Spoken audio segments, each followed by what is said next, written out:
سیدنا امیر معاویہ رضی اللہ تعالیٰ عنہ، سبحان اللہ، کیا عظیم ہستی ہیں، صحابی رسول ہیں۔ اچھا، صحابہ کرام میں کچھ کیٹیگریز ہیں، ٹھیک ہے نا، خادم رسول بھی گزرے، مؤذن رسول بھی گزرے، کچھ کی ڈیوٹی جناب سفر کی تھی، کچھ کی ڈیوٹی نبی پاک کو وضو کرانے کی تھی، اور کچھ جناب نبی پاک علیہ الصلوۃ والسلام کے ساتھ ہوتے تھے۔ کچھ کیٹیگری صحابہ کرام کی وہ تھی جو کاتبین وحی تھے۔ کاتبین وحی بڑا اسپیشل مقام ہے، یعنی جن کو نبی پاک وحی لکھنے کی ڈیوٹی دی تھی، یعنی جو قرآن نبی پاک پر نازل ہوتا تھا، جبریل امین لے کر آتے تھے، تو پیارے آقا ان کو یہ ڈیوٹی دیتے تھے کہ وہ قرآن لکھتے تھے۔ کتنا بھروسہ تھا، یعنی مجھے اور آپ کو آج جو قرآن ملا ہے اور ہم دعوے سے کہتے ہیں کہ یہ رب کا کلام ہے اور اس میں زبر زیر پیش کی بھی غلطی نہیں ہے، یہ احسان ہے کاتبین وحی کا، اور یہ ان کی امانت داری ہے کہ انہوں نے پورا قرآن پہنچایا۔ تو نبی پاک نے جن پر اتنا بھروسہ کیا، ان میں سے ایک صحابی حضرت سیدنا امیر معاویہ رضی اللہ تعالیٰ عنہ بھی ہے، جن پر نبی پاک بھروسہ کریں تو ان کے بارے میں تو کبھی بھی کوئی بات ایسی ذہن میں نہیں آنی چاہیے۔ ہاں، ایک اور میں آپ کو تھوڑا سا سینیریو سمجھا دیتا ہوں تاکہ آئندہ کنفیوژن نہیں ہوگا۔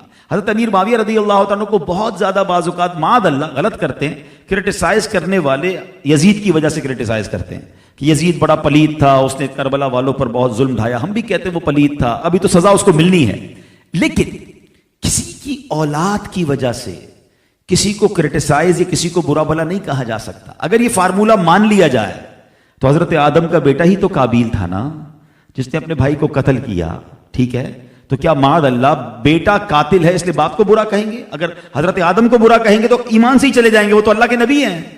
حضرت نوح علیہ السلام کا بیٹا طوفان نوح میں غرق ہوا، آپ کی زوجہ وہ ایمان والی نہیں تھی، تو اس کا کیا مطلب ہوا؟ سیکھنے کو یہ ملا، یہ اللہ کی مشیت ہے، ہدایت رب کی طرف سے آتی ہے۔ بعض اوقات نبیوں کے گھر میں، ولیوں کے گھر میں ایسا کوئی بندہ پیدا ہو جاتا ہے جو نافرمان ہوتا ہے، اور بعض اوقات چور ڈاکو کے گھر میں ولی پیدا ہو جاتا ہے، تو یہ اللہ کی عطا ہے۔ اچھا، یہ اس زمانے کے لیے نہیں، آج بھی ذہن بنا کے رکھو، کسی عالم، کسی نیک صفت آدمی کے گھر میں اگر اس کی اولاد میں کوئی برا نکلے تو کبھی یہ نہ سوچیں، کبھی اس ولی کو یا اس عالم دین کو برا بھلا نہ کہیں کہ یہ اللہ کی عطا ہے۔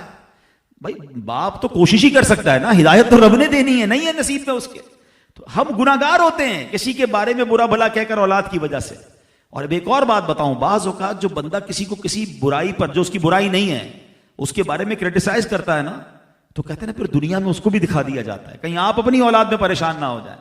اللہ پاک سب کی اولاد کو نیک بنائے، ہماری مغفرت کا ذریعہ بنائے۔ تو حضرت امیر معاویہ رضی اللہ عنہ کو تو یہ عالم تھا عشق رسول اور خوف خدا کا کہ آپ نے ایک وصیت کی تھی۔ آپ کے پاس نبی پاک علیہ الصلوۃ والسلام کے ناخن مبارک بھی تھے، منہ مبارک بھی تھے، تو آپ نے وصیت کی کہ جب میرا آخری وقت آئے، میرا انتقال ہو جائے، تو میری آنکھوں پر اور سجدے کی پیشانی وغیرہ پر، اعضائے سجدہ پر یہ تبرکات رکھ دینا اور مجھے کفن میں ڈال دینا، کفن میں یہ رکھ دینا اور مجھے قبر میں ارحم الراحمین کے سپرد کر دینا۔